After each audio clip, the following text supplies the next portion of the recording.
तर गाईस तर आपले दादूभाऊना लग्नाचं सकाळ मांडवचं तर डेकोरेशन होई गया असं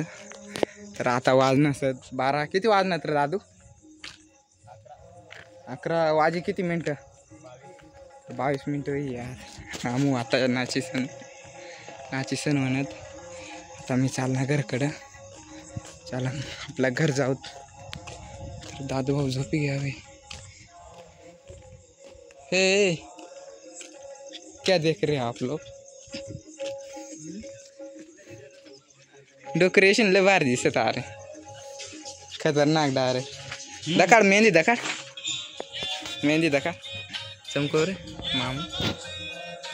बस पायसला क्वालिटी काढेल बरं का चला मग मी झोपी घे आता तर आपण नाची सण ज्येष्ठ बनसं काय घर तर गरमत बाहेर तर लाईट बी लागणार ना असं घर नसणं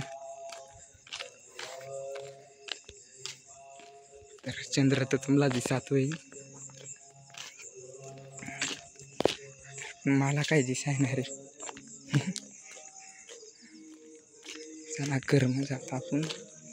गपचित झोपे दाजींच्या काढे सा